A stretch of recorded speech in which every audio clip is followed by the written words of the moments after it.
नमस्कार, पूनम की आवाज चैनल में आपका स्वागत है। आज हम आपको सुनेंगे एक बाल विवाह के ऊपर कहानी। अगर आप हमारे चैनल पर नए हैं तो प्लीज हमारे चैनल को सब्सक्राइब करें, वीडियो को लाइक करें और शेयर करें। यही कोई 40-50 साल पहले की बात है, जब बाल विवाह का बहुत ज्यादा प्रचलन था।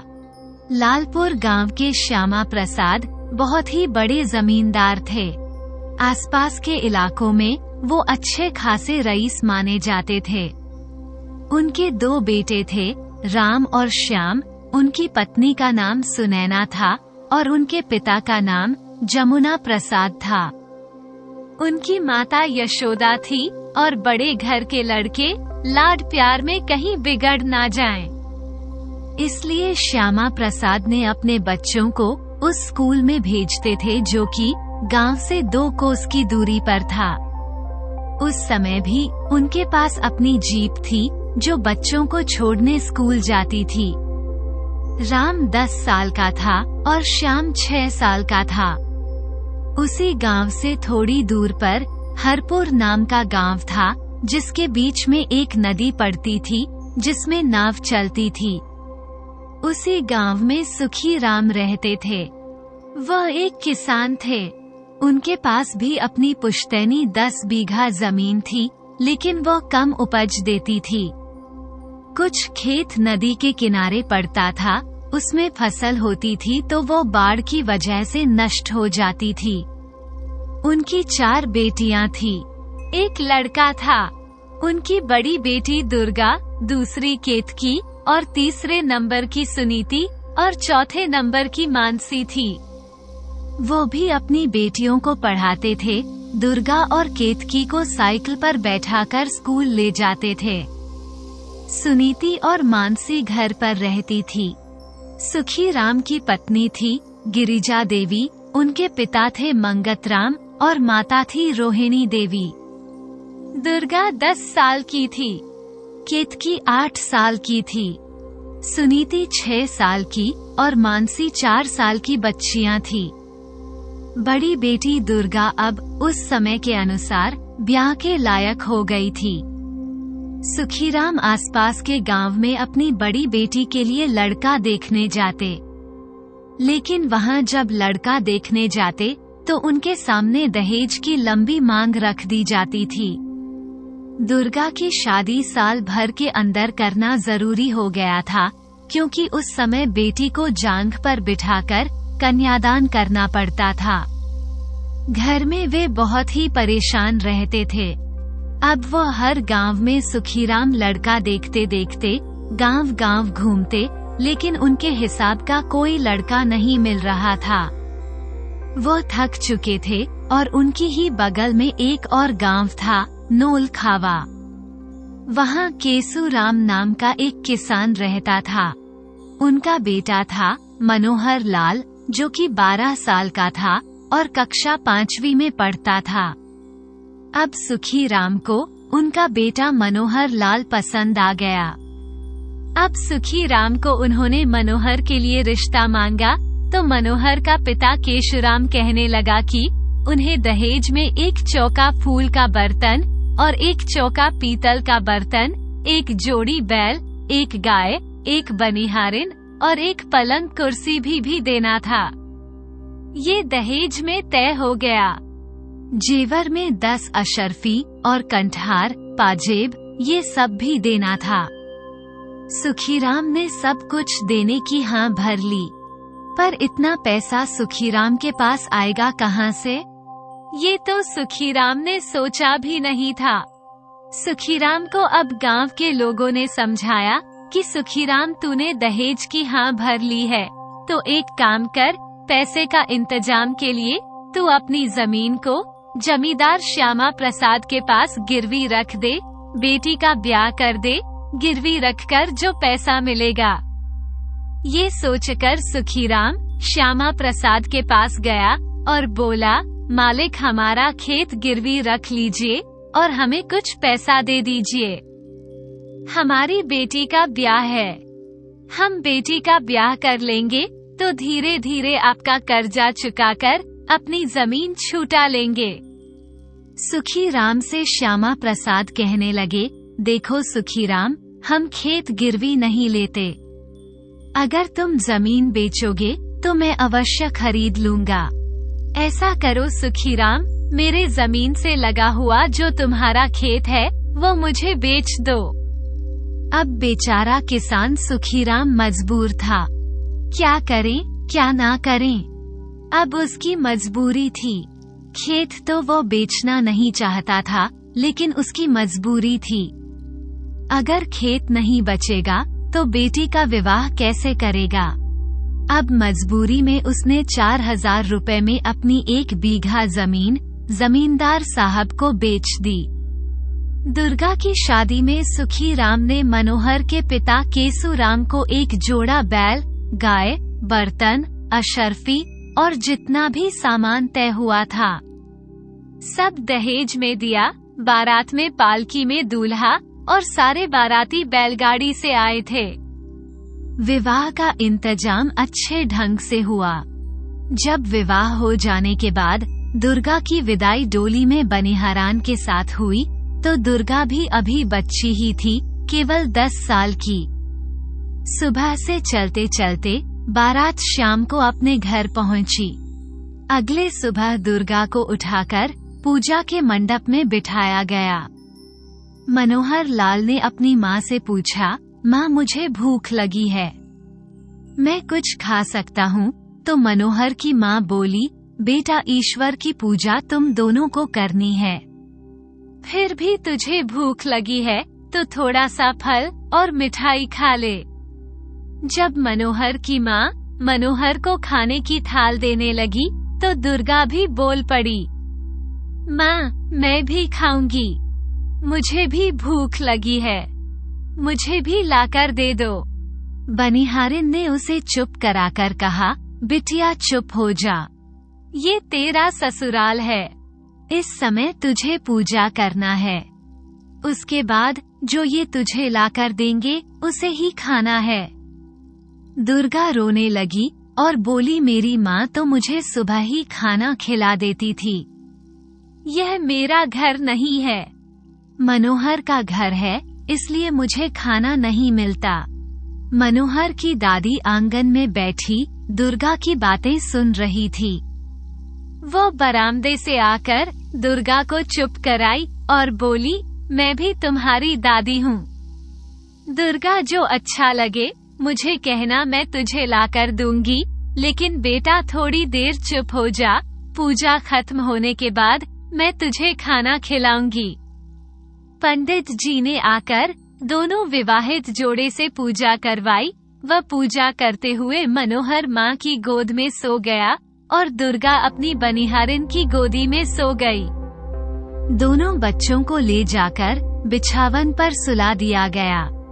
जागने के बाद दुर्गा ने फिर रोना शुरू कर दिया। बोली, यह मेरा घर नहीं है, मैं तो खेलने जाऊंगी। मनोहर की दादी फिर दुर्गा के पास आई और बोली, दुर्गा बेटी तू दूध भात खाएगी? दुर्ग बोली, मुझे भूख लगी है। दादी ने एक कटोरी में दूध भात लाकर दुर्गा को खिला दिया। दुर्गा फिर दादी से बोली, दादी मुझे धोती से क्यों लपेट दिया? मैं गिर पड़ती हूँ, मुझे एक फ्रॉक दे दो। दादी ने एक फ्रॉक लाकर दुर्गा को पहना दी।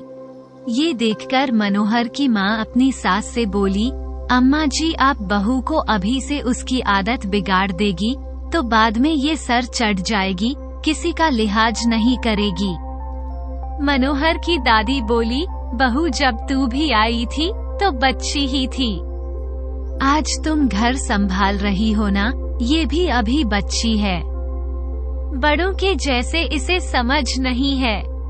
अभी तो ये भी नहीं जानती कि शादी क्या होती है, ससुराल क्या है, पति कौन है और पति किसे कहते हैं। मनोहर की माँ बोली, ठीक है अम्मा, मनोहर की बहू को आप ही देखोगी। ये कहकर मनोहर की माँ वहाँ से चली गई। मनोहर की दादी अब उसे रोज फिराक पहनकर रिबन से दुर्गा की 2 चोटियां बांध देती, जो दुर्गा खाती उसे खिलाती। उसके साथ दादी का समय गोटी खेलने में, कहानी कहने में बीत जाता। ससुराल आने के बाद दुर्गा की पढ़ाई छूट गई थी। मनोहर पढ़ने जाता था। दोनों एक दूसरे से हमेशा झगड़ते ही रहते थे। दादी दोनों की सुलह करती और मनोहर को कहती, मनोहर बेटा ये तेरी बहू है, बहुरिया है। मनोहर कहता, नहीं नहीं बापू, मेरे साथ इसे पता नहीं कहां से उठाकर ले आए हैं। दादी तभी से मेरे घर में रहती है। मनोहर कहता, मेरी माँ को छीन लिया और बापू को भी, तुम्हें भी दादी इसने छीन लिया, कोई मेरा नहीं है। मनोहर चिढ़ जाता और उधर दुर्गा की बहन केतकी भी अब 9 साल की हो गई थी। सुखीराम के कंधे का भार फिर बढ़ गया। सुखीराम को एक बात का संतोष था कि फिर खेत बचेंगे और केतकी का ब्याह करेंगे। केतकी के लिए भी सुखीराम ने वर देखने शुरू कर दिया। सुखीराम अपनी बेटी केतकी के लिए वर ढूंढते हुए एक दूर के गांव झंझटपुर में जा पहुँचे। वहां पर राधेश्याम का बेटा सोहन उन्हें पसंद आ गया और उससे रिश्ता तय कर दिए। राधेश्याम के 3 बच्चे थे, 2 लड़के और 1 लड़की। बड़ा लड़का 9 साल का था, जिसका नाम सोहन था। दूसरा बेटा 7 साल का था, जिसे रोहन बुलाते थे, और बेटी छोटी थी, जिसे गंगा कहते थे। राधेश्याम की पत्नी पारो थी, जो सीधी नहीं थी। अपने बच्चों को प्यार करती, पर दूसरे के बारे में अच्छा नहीं सोचती थी। राधेश्याम ने सुखीराम की बेटी केतकी से सोहन की शादी इसलिए की कि सुखीराम की खेत उनके आंखों के सामने आ रहे थे। वैसे भी राधेश्याम थोड़ा लालची किस्म का इंसान था। सुखीराम को राधेश्याम को शादी में 5 अशर्फी, 1 गाय, 1 चौका बर्तन, पलंग और साथ में 1 बीघा जमीन भी देनी थी। राधेश्याम अपने संपत्ति में बढ़ोतरी करना चाहते थे। सुखीराम को बेटी की शादी में देर करने का अब कोई सवाल ही नहीं रह गया था। अब उसकी बिटिया 10 साल पार कर जाएगी तो लड़का मिलना मुश्किल था। सब जगह तो लोग इसी उम्र में शादी कर रहे थे। गरीब हो या अमीर किसान हो या व्यापारी, जिनके बच्चे की उम्र 12 वर्ष से ज्यादा हो जाती थी, उनका विवाह रुक जाता था। एक तरह से बिरादरी उन्हें हीन नजर से देखती थी, जिनकी सामर्थ्य नहीं होती थी। गांव वाले मिलकर उनकी शादी करते थे। सुखीराम ने केतकी की शादी में 1 बीघा जमीन केतकी के ससुर राधेश्याम को दे दी। 1 बीघा जमीन विवाह के लिए श्यामा प्रसाद के यहाँ बेच दी। श्यामा प्रसाद को कोई जानकारी दिया कि सुखीराम ने दूसरी बेटी के ससुर को 1 बीघा जमीन दी है। अपने करीबी गांव की जमीन बाहर जाना उन्हें अच्छा नहीं लगा। उन्होंने अपने तहसीलदार को भेजकर राधेश्याम को बुलवाया। श्यामा प्रसाद ने कहा कि राधेश्याम जी, आप हमारे इलाके के समधी हुए, आप जमीन तो ले जा सकते नहीं, यहाँ रहकर खेती भी कर नहीं सकते, इसलिए आप जमीन मुझे दे दीजिए और पैसे ले लीजिए जो आपके बटुए में आ जाएंगे और आप आराम से उसे लेकर चले जाएंगे। राधेश्याम ने श्यामा प्रसाद की बात मान ली। इस तरह से सुखीराम की 2 बीघा जमीन श्यामा प्रसाद की हो गई। 1 बीघा जमीन वो पहले भी दे चुका था। देखते ही देखते केतकी की शादी का दिन भी आ गया। दुर्गा को भी केतकी की शादी में विदाई कराकर घर ले आए थे। घर आने के बाद दुर्गा की दादी रोहिणी और माँ ने पूछा, बिटिया तेरे ससुराल के लोग कैसे हैं?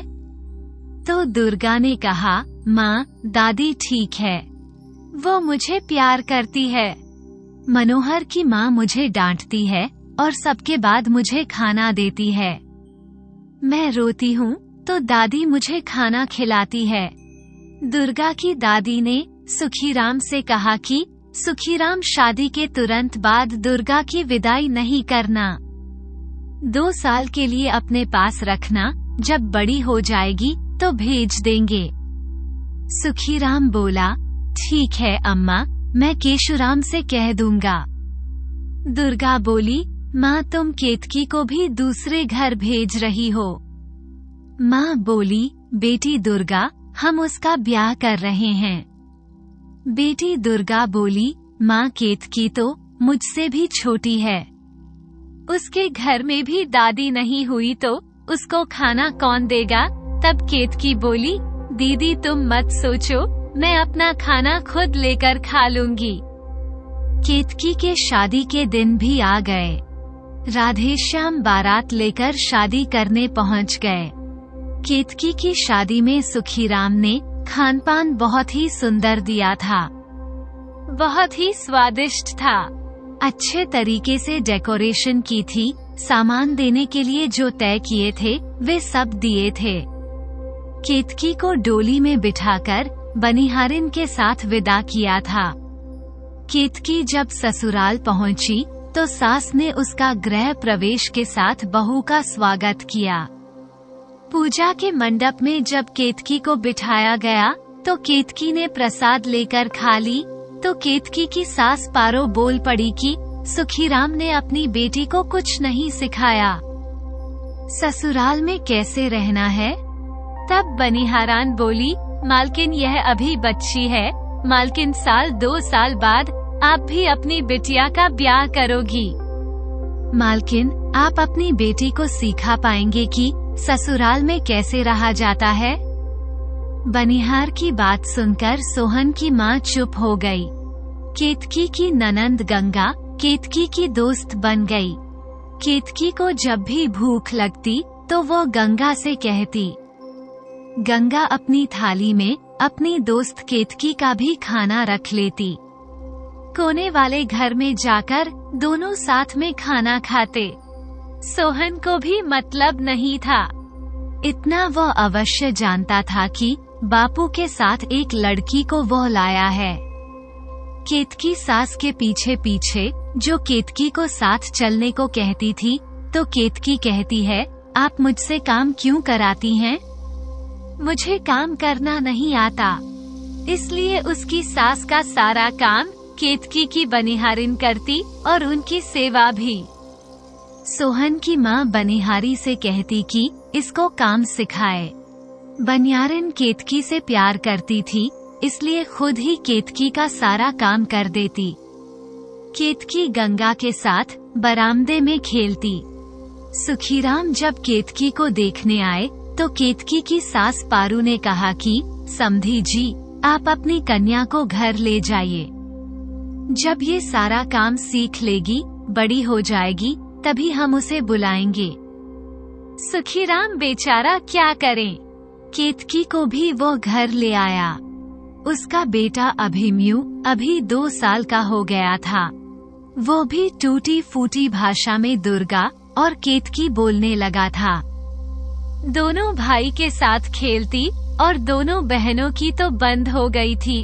अब छोटी दोनों बहनें स्कूल जाती थी। मानसी सुखीराम से कहती थी, बापू मैं खूब पढ़ूंगी, मुझे दूसरे के घर मत भेजना। सुखीराम हंसते हुए उसे गोद में उठा लेता। मानसी के मन में दुर्गा और केतकी का डर समा गया था कि जो दूसरे के घर जाते हैं उन्हें खाना नहीं मिलता। इधर सुनीता भी 9 साल की हो गई थी और केतकी और दुर्गा अब उसे चिढ़ाने लगी थी कि सुनीति, तुझे भी अब बापू दूसरे के घर भेज देंगे। सुनीता की चिंता तो सुखीराम को भी थी और अभिमन्यु भी अब बड़ा हो रहा था। सुखीराम के पास अब केवल 7 बीघा जमीन बची थी। सुखीराम के पास आय का जरिया खेती ही था। कभी आते जाते सुखीराम का सामना श्यामा प्रसाद से हो जाता तो दोनों एक दूसरे का हालचाल पूछ लिया करते थे। ऐसे एक दिन सुखीराम का सामना श्यामा प्रसाद जमींदार से हो गया। श्यामा प्रसाद कहने लगे, सुखीराम तुम कुछ ज्यादा परेशान लग रहे हो भाई। सुखीराम बोला, हाँ भाई साहब, 2 बेटी का विवाह करना है। अब हमारे पास 7 बीघा ही जमीन बची है, एक ही लड़का है। शादी के बाद उसके पास तो ना मात्र की ही जमीन बचेगी। जमींदार साहब बोले, घबराओ मत सुखीराम, हम सब भी हैं। हम तुम्हें मदद करेंगे। समय सबका बदलता है भाई, और तुम्हारा भी बदलेगा। ये कहते हुए श्यामा प्रसाद जीप से आगे बढ़ गए और सुखीराम ने दूसरे गांव में एक लड़का देखा था सुनीता के लिए, और उसी से बात करने जा रहे थे। वह गांव था बिहार, वहां हरपुर से 5 किलोमीटर की दूरी पर था। वहां एक मास्टर जी थे जिनका नाम हरि नारायण था। मास्टर जी की पत्नी लक्ष्मी और उनका बेटा था कान्हा, जो नटखट था। मास्टर जी एक स्कूल में पढ़ाते थे। वो बहुत ज्यादा संपन्न तो नहीं थे, पर गरीब भी नहीं थे। सावला सा कान्हा, घुंघराले बाल और एक होनहार बालक था। उसकी चंचलता सबका मन मोह लेती थी। हरि नारायण अपने बेटे से बहुत प्यार करते थे। शादी के लिए कई रिश्ते आए थे, पर हरि नारायण मना कर देते थे। जब सुखीराम उनके पास पहुँचे तो मास्टर साहब ने पूछा, आपका यहाँ आना कैसे हुआ? तो सुखीराम कहने लगा, मास्टर जी, मैं हरपुर गांव का रहने वाला किसान हूँ। मेरी 4 बेटियां हैं और एक लड़का। 2 बेटियों की शादी मैंने कर दी है। तीसरी बेटी सुनीता है, उसके लिए मैं आपके बेटे कान्हा का हाथ मांगने आया हूँ। मास्टर साहब बोले, देखो भाई साहब, पहले आप जलपान कीजिए। और फिर मास्टर साहब बोले, भाई साहब, शादी तो मैं करूँगा, पर मेरा कान्हा थोड़ा नटखट है।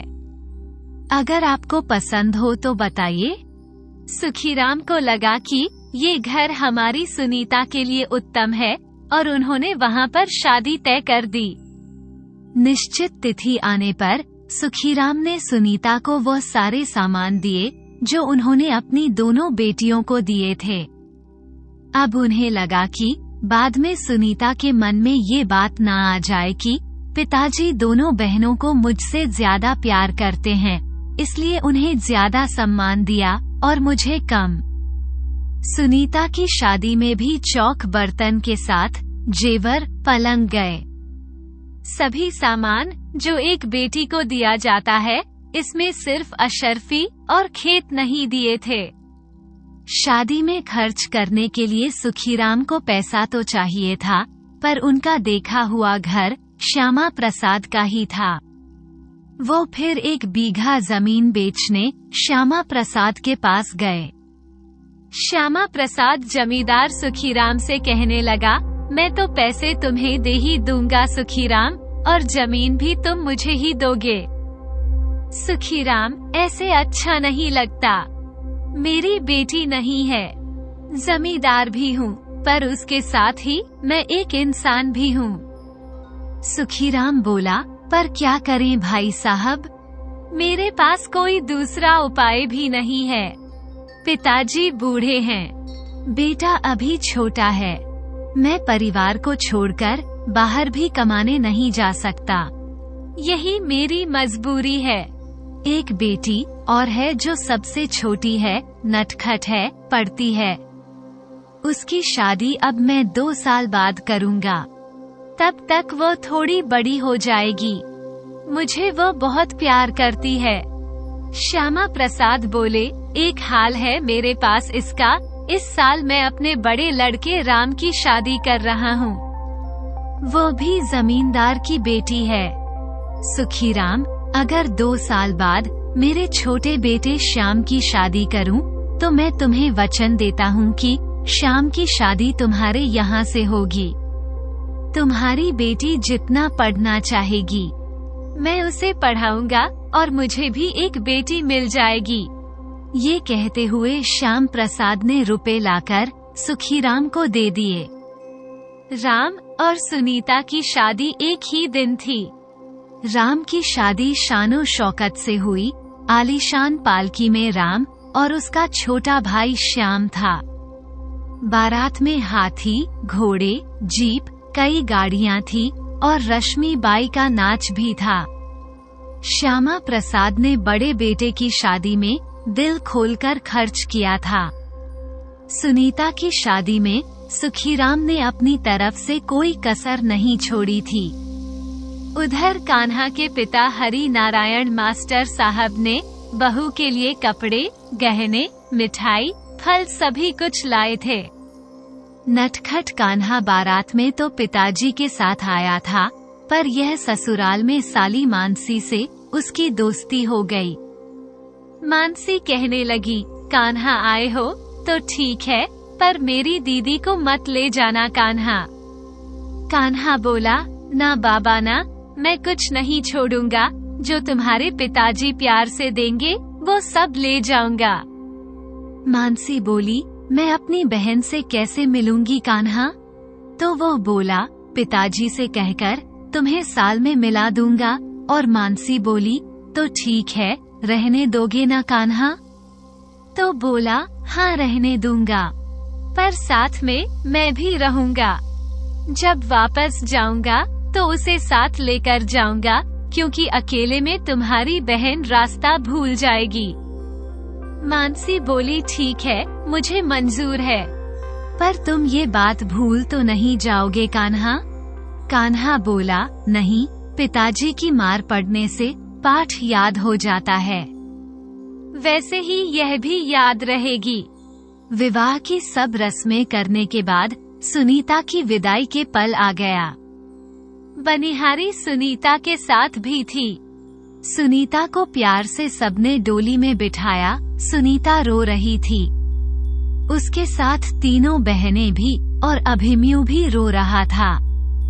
मानसी बोली, तू क्यों रो रहा है अभिमन्यु? अभिमन्यु बोला, दीदी तुम सब लोग रो रहे हो, इसलिए मैं भी रो रहा था। सुनीता की विदाई के बाद सुखीराम ने चैन की सांस ली कि अब 2 साल तक वो अपनी बेटी का विवाह नहीं करेगा। तब तक दोनों बच्चे पढ़ेंगे। सुखीराम बच्चों को फिर स्कूल पहुंचाने लगा।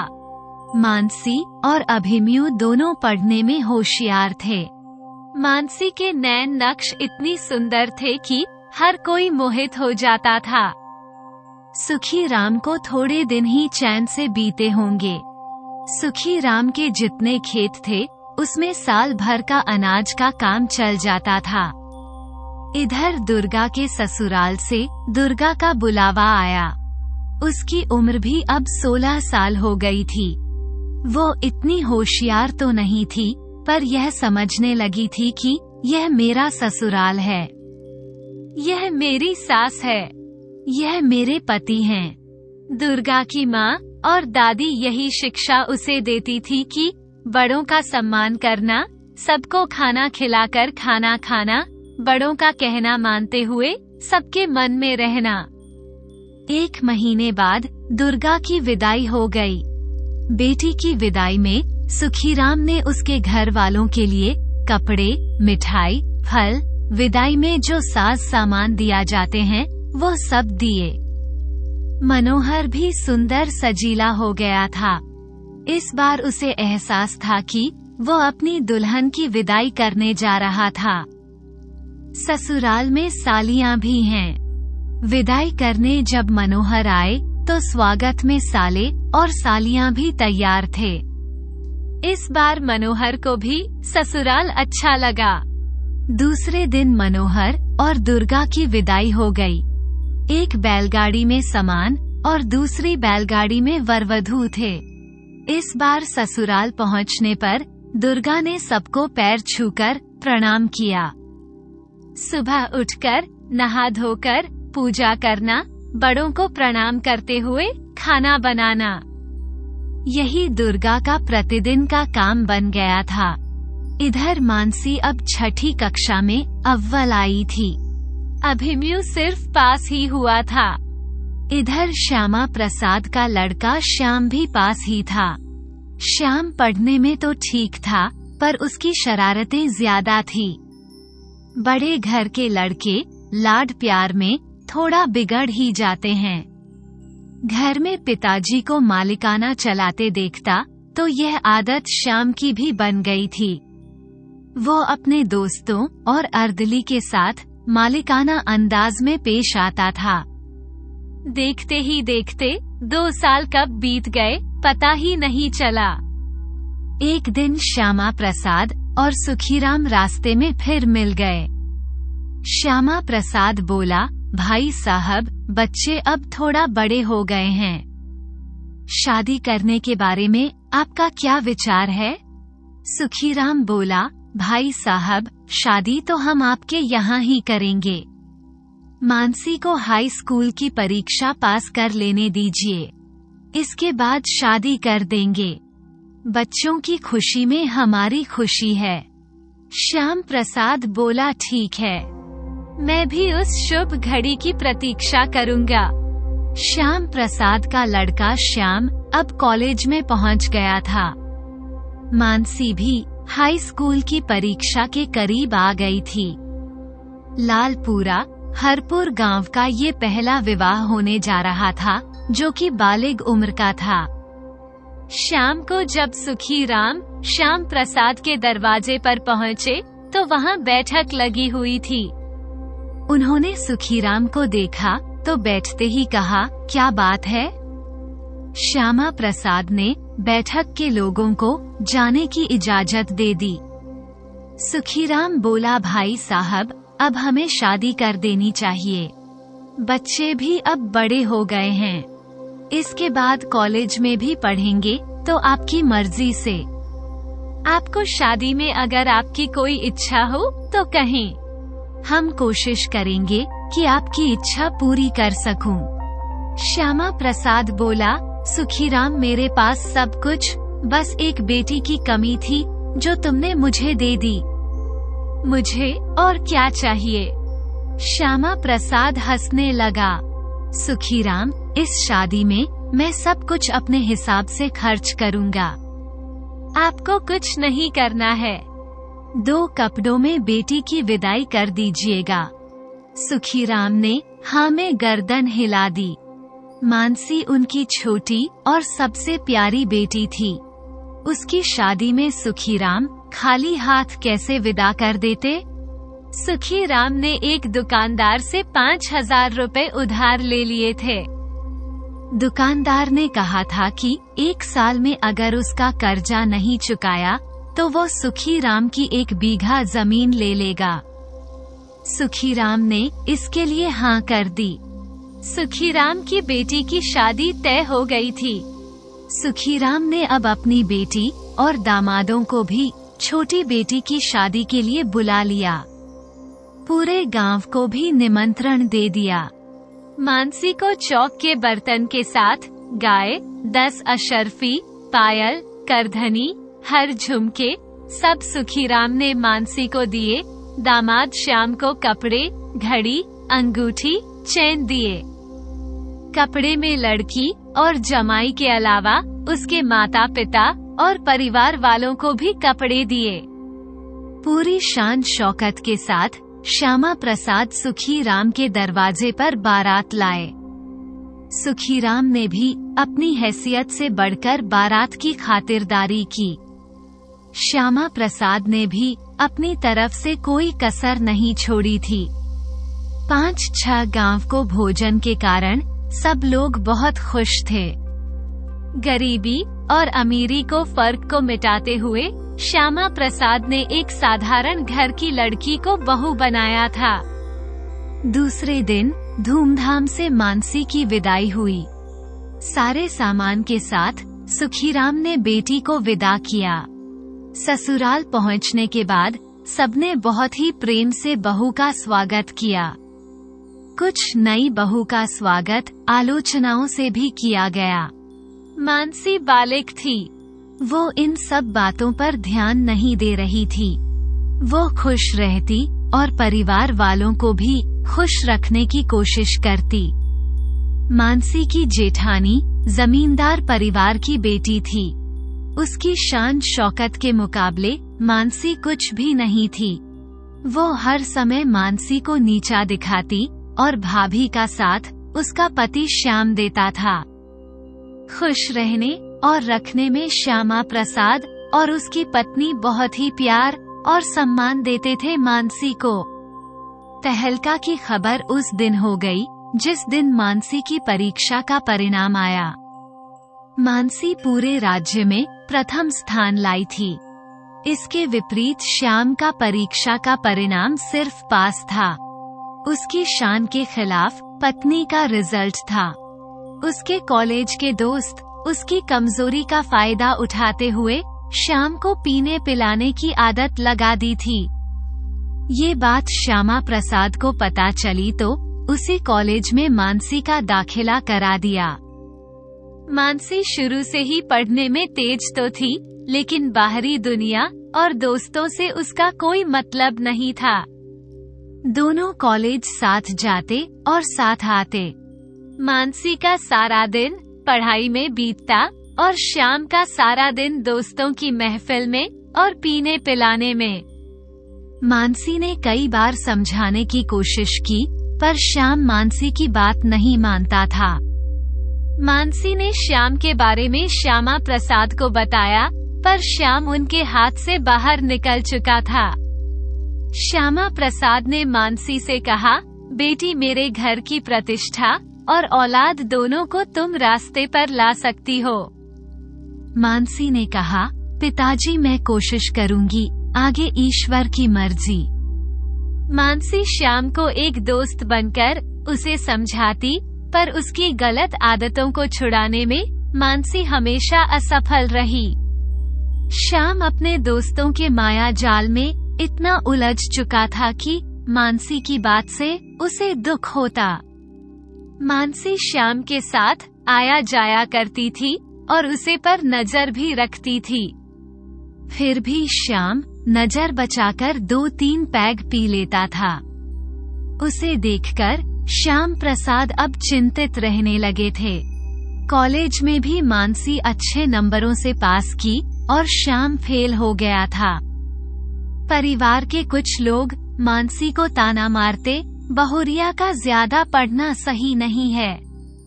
कौन सी उसने नौकरी करनी है?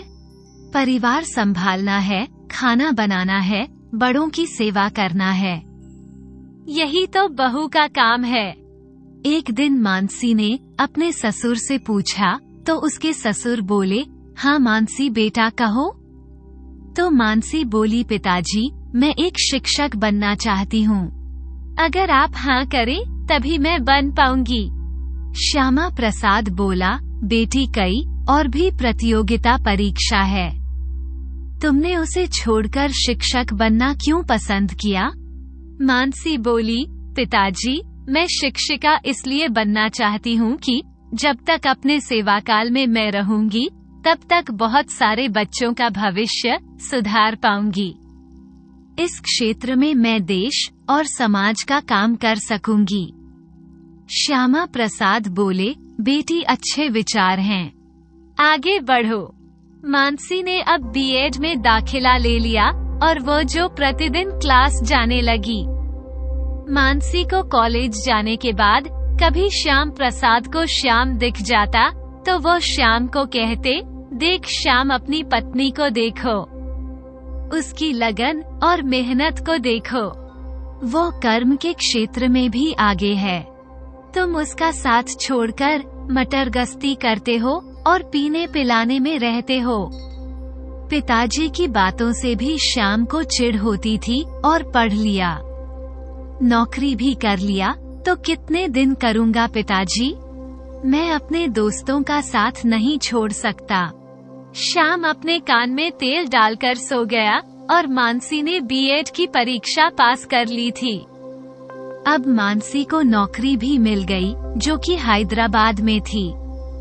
मानसी को नौकरी पर जाना जरूरी था। मानसी नौकरी करने चली जाएगी तो श्याम सोचने लगा, मैं आराम से सोता रहूंगा, कोई बोलने वाला भी तो नहीं होगा। ये श्याम के मन में ख्याल आने लगे। श्याम को पहले की अपेक्षा में दोस्तों की संख्या बहुत बढ़ गई थी।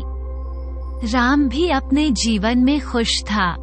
हाँ, उसकी पत्नी थोड़ी नाक चढ़ी अवश्य थी। किसी की अच्छी आदत उसे पसंद नहीं थी। मरते जीते किसी तरह राम का साथ देती थी। राम की नौकरी एक बैंक में थी। घर से ही आना जाना होता था। मानसी जब हैदराबाद चली गई तो कुछ दिन बाद श्यामा प्रसाद ने श्याम को हैदराबाद जाने के लिए कहा। श्याम जाने के लिए तैयार नहीं था।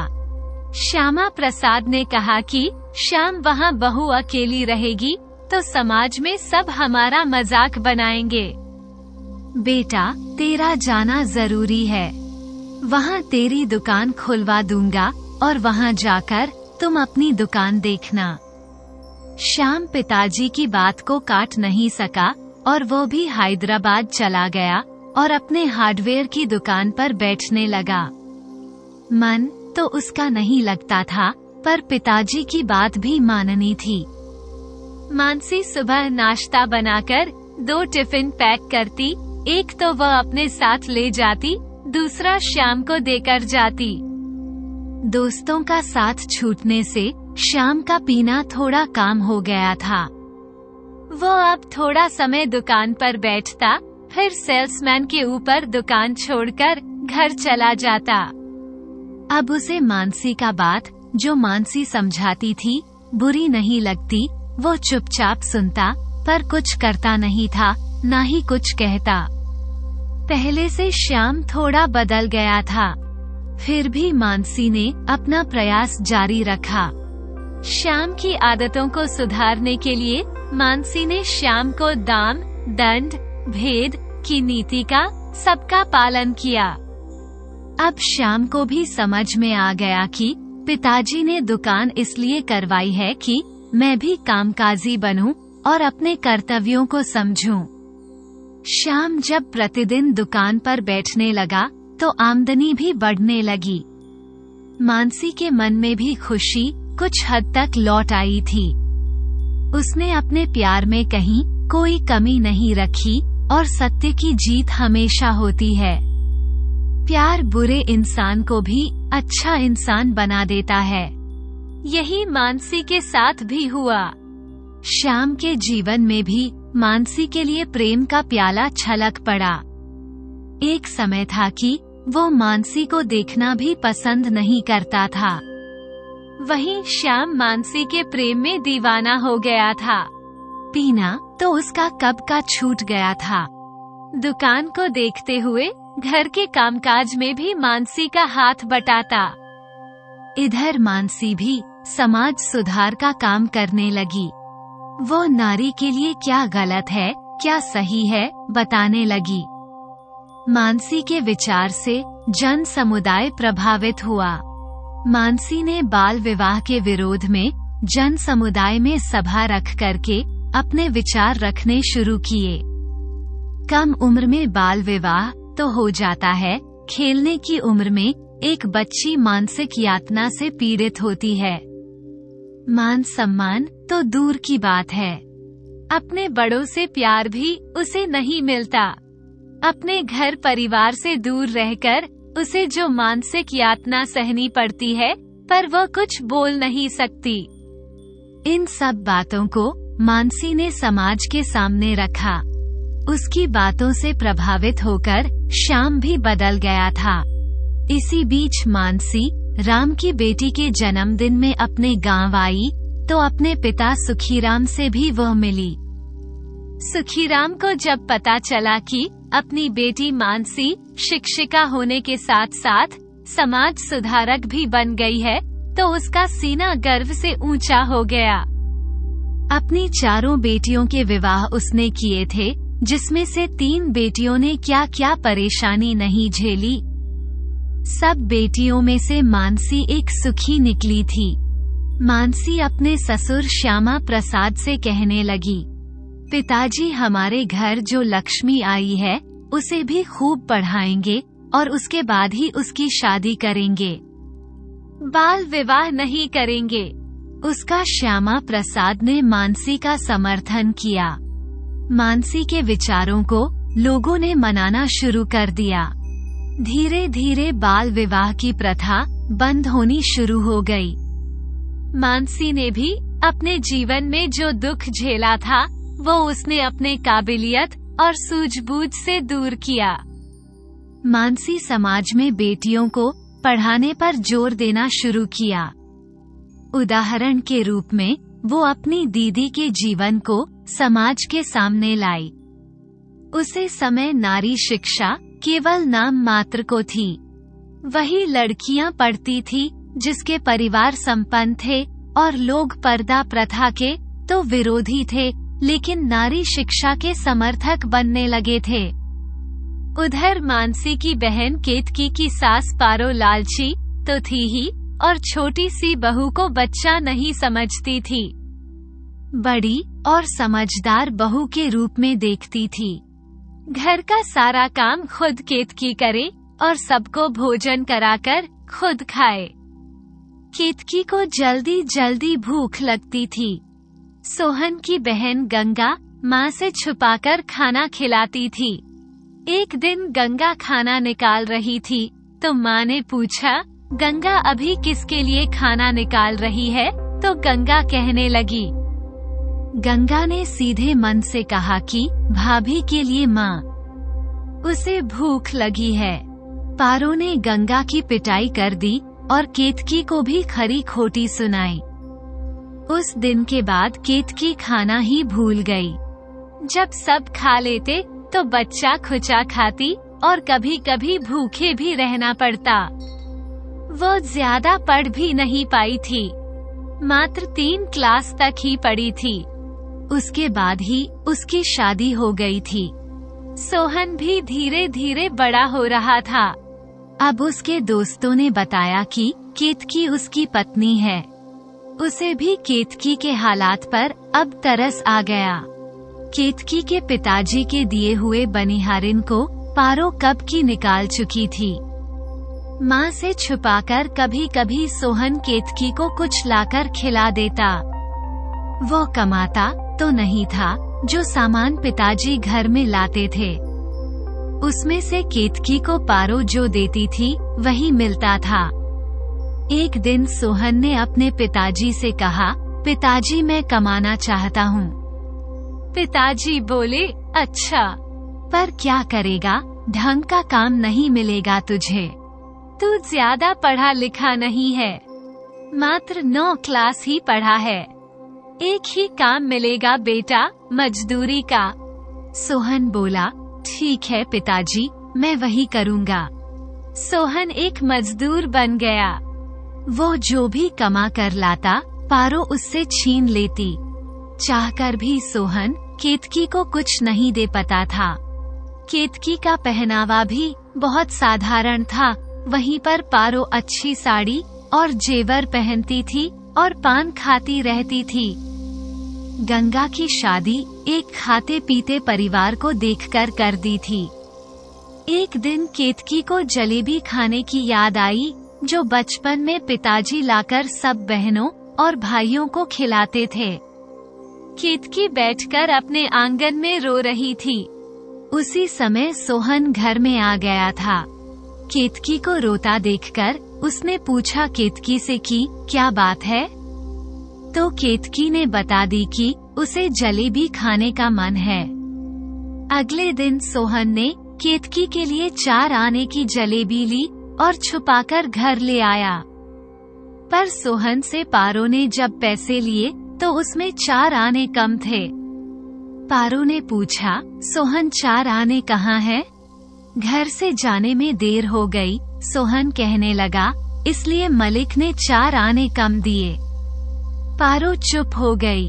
थोड़ी देर बाद सोहन और केतकी जलेबी खा रहे थे।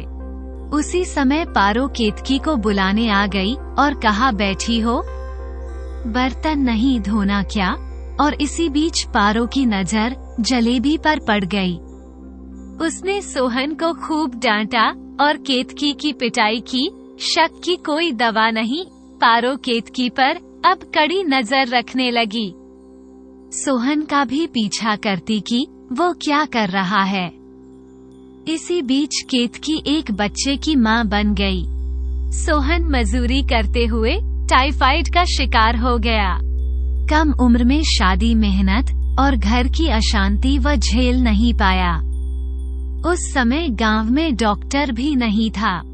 एक वैद्य जी थे। उनकी दवा चल रही थी, लेकिन सोहन को कोई फायदा नहीं हुआ। 1 महीना से ज्यादा बुखार हो गया था। वो बिस्तर पकड़ लिया था। आखिर एक रात सोहन केतकी और बच्चों को छोड़कर संसार से विदा हो गया। पारो ने सारा दोष केतकी के माथे मढ़ दिया कि तू डायन निकली, मेरे बेटे को खो गई। सुखीराम, जो सोहन की खबर सुनकर बेटी केतकी और नाती माधव को देखकर बड़े दुखी हुए। उन्होंने राधेश्याम और पारो से कहा, बेटी मेरी बहुत दुखी है। कुछ दिन के लिए घर में उसे ले जाना चाहता हूँ। तो राधेश्याम के बोलने से पहले ही पारो बोल पड़ी, थोड़े दिन के लिए क्यों, हमेशा के लिए ले जाइए। यह मेरे बेटे को तो खा गई। भारी मन से बेचारे सुखीराम केतकी और अपने नाती माधव को अपने घर ले आए। केतकी की मुस्कान तो जैसे गायब हो चुकी थी। वो रोती रहती तो उसकी माँ दिलासा देती, रो मत बेटी केतकी, हम सब तुम्हारे साथ हैं। अभिमन्यु अभी 10 वर्ष का हो चुका था। एक दिन मानसी ने पिताजी को पत्र लिखा, पिताजी, दीदी तो पढ़ी नहीं है, उसे कोई काम नहीं मिल सकता, उसे सिलाई सिखा दीजिए, उससे उसको कुछ आमदनी हो जाएगी और उनका मन भी लगा रहेगा। सुखीराम ने केतकी से पूछा, बेटी सिलाई सीखेगी? केतकी ने भविष्य को देखते हुए हाँ में गर्दन हिला दी। सुखीराम ने जमुना चाचा के पास केतकी को सिलाई सीखने के लिए भेजना शुरू कर दिया। गिरिजा देवी अपने नाती माधव की देखभाल करती। बाल विवाह की पीड़ा सुखीराम और केतकी दोनों ही झेल रहे थे। सिलाई सीखने के बाद केतकी पिता के घर में रहकर कपड़ा सिलने लगी। उसे उतना पैसा तो नहीं मिलता था जिससे उसका गुजारा हो जाए। केतकी अपने पिता के ऊपर बोझ बनना नहीं चाहती थी। उसके नजर में एक ही चेहरा आता और वह चेहरा था मानसी का। उसने पिताजी से कहकर मानसी के पास पत्र लिखवाया, जिसमें उसने कहा कि वो एक बार आकर उससे मिल ले। दीदी के आग्रह पर मानसी इनकार नहीं कर सकी और वो कुछ दिन की छुट्टी लेकर घर आ गई। उसने अपने ससुर श्यामा प्रसाद से कहा, पिताजी, मैं 1 सप्ताह के लिए अपने पिताजी के घर जाना चाहती हूँ। शादी के इतने साल हो जाने के बाद मानसी ने घर जाने के लिए कभी नहीं कहा था। श्यामा प्रसाद भी उसे कभी नहीं भेजे थे। आज पहली बार उसने मुंह खोलकर कहा, तो भला श्यामा प्रसाद कैसे इनकार करते। श्यामा प्रसाद ने अपनी हैसियत के अनुसार सुखीराम के घर वालों के लिए कपड़े, मिठाई और फल के साथ साथ ड्राइवर के साथ मानसी को हरपुर पहुंचा दिए। वहां पहुंचने के बाद मानसी अपने माँ पिताजी से मिली। दोनों बहनें गले मिलकर मन भर के रोई। माँ ने खाना बनाया तो मानसी और केतकी एक साथ बैठकर खाना खाई। आज बहुत दिनों के बाद सुखीराम ने बच्चियों की पसंद की जलेबी घर में लेकर आए थे। मानसी ने प्रेम से जलेबी खाई, पर केतकी ने हाथ में लेकर वापस रख दी। उसे सोहन की याद आ गई। इसी जलेबी के चलते तो उसने डांट और मार खाई थी। मानसी बोली, दीदी, तुम्हें तो जलेबी बहुत पसंद है, तुमने हाथ में लेकर क्यों रख दी? केतकी ने रोते हुए आप बीती सुनाई। मानसी को ये सुनकर बड़ा दुख हुआ। केतकी बोली, मानसी, मैंने ही तुम्हें बुलवाया है। मानसी बोली, क्यों दीदी? केतकी बोली, मानसी, मैं पिताजी के ऊपर बोझ नहीं बनना चाहती। मैं सिलाई सीख ली हूँ, पर उतने में गांव में रहकर माधव की पढ़ाई और घर का खर्चा निकल पाना संभव नहीं है। पिताजी अब बूढ़े हो गए हैं, भाई भी पढ़ रहा है।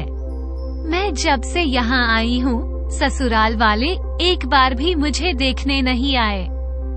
बहन, तुम ही मेरा कोई रास्ता निकाल दो जहाँ मैं चैन से रह सकूं। अगले दिन मानसी ड्राइवर के साथ शहर गई। वहाँ उसने किराए का एक ठीक ठाक मकान लिया, जिनका भाड़ा 5 रुपए था। वहाँ उसने घर में राशन और एक सिलाई मशीन और बगल में एक छोटा सा दुकान। ये सब करने के बाद मानसी वापस घर आई और इधर उसके भाई अभिमन्यु की 10वीं की परीक्षा उसने दे दी थी। उसके बाद उसे भी बाहर ही जाना था। मानसी बोली, पिताजी, मैं शहर में एक घर किराए पर ले ली हूँ। उसमें दीदी और अभिमन्यु और माधव रहेंगे।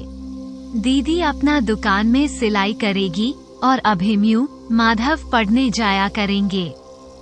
जब सब ठीक हो जाएगा तो ये लोग अपना खर्च खुद करेंगे। जब तक इनका काम सही से नहीं चलता, तब तक मैं मनी ऑर्डर इनको भेज दिया करूंगी। ये बात मेरे, आपके और दीदी के बीच रहेगी। दूसरे दिन मानसी दीदी केतकी, अभिमन्यु और माधव को गाड़ी से अपने साथ शहर नए मकान में छोड़ आई।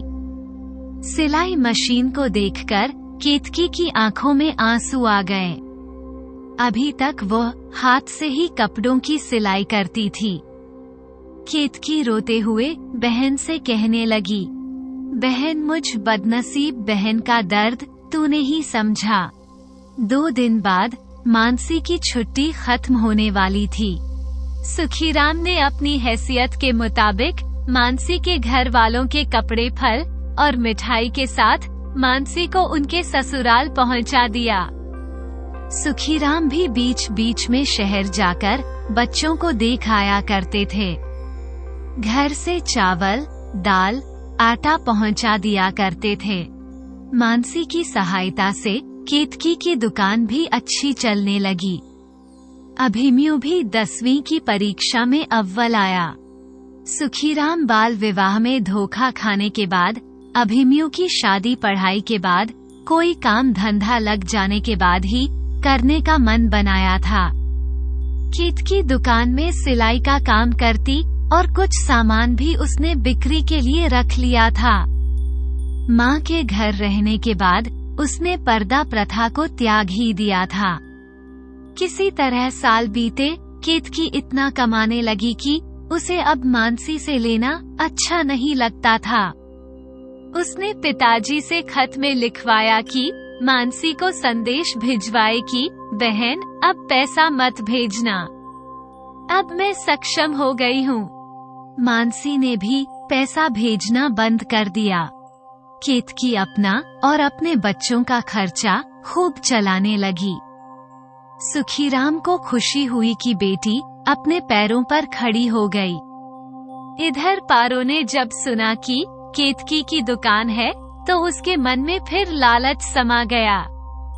अब वह बहू को अपने सुखीराम के पास गई। पारो कहने लगी, भाई साहब, मैं बहू और पोते को ले जाना चाहती हूँ। सुखीराम बोला, जाने का निर्णय तो बहन जी केतकी का होगा। वो जाना चाहेगी तो जा सकती है, मैं विदाई कर दूंगा।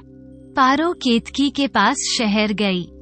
पारो आंखों में आंसू भरकर बोली, बेटी घर चल। पारो की बात सुनकर केतकी के सारे दर्द आंखों के सामने आ गए। केतकी बोली, माँ, अब मैं कहीं नहीं जाऊंगी। माधव पढ़ रहा है, मैं अपना और माधव का खर्च सिलाई से निकाल लेती हूँ। आप आएंगे तो आपके लिए भी ये द्वार खुला है। जितना दिन आप चाहे आप रहे। आपने हमेशा के लिए पिताजी के साथ मुझे भेज दिया था, अब वह मेरा घर नहीं है। पारो बड़े उदास मन से वापस गांव लौट आई। केतकी का भाड़े वाला घर से एक अपना घर भी हो गया। उस इलाके में केतकी की दुकान की भी एक पहचान बन गई थी। अभिमन्यु भी पढ़ने के बाद नौकरी लग गया था। सुखीराम ने एक पढ़ी लिखी लड़की से अभिमन्यु की शादी तय कर दी। सुखीराम के बेटे की शादी में सब बेटियों को बुलाया। अच्छी तरह से विवाह संपन्न किया। सब बहनें केतकी को देखकर खुश हुई। सब बेटियों को सुखीराम साज सामान के साथ साथ ससुराल विदा किया। मानसी गरीब और लाचार महिलाओं के लिए स्वयं रोजगार नामक संस्था खोली, जो गरीब और असहाय महिलाओं को संस्था के माध्यम से जीविका का एक साधन बना। बाल विवाह प्रथा बंद हो गई। आज भी आदिवासी समाज में कुछ जनजातीय हैं, जहां पर बाल विवाह प्रथा आज भी चलती है, पर वह देश और समाज से छुपाकर। दोस्तों, अगर आपको हमारी कहानी पसंद आई हो तो प्लीज हमारे चैनल को सब्सक्राइब करें, वीडियो को लाइक करें और शेयर करें। कहानी को अंत तक सुनने के लिए आपका धन्यवाद।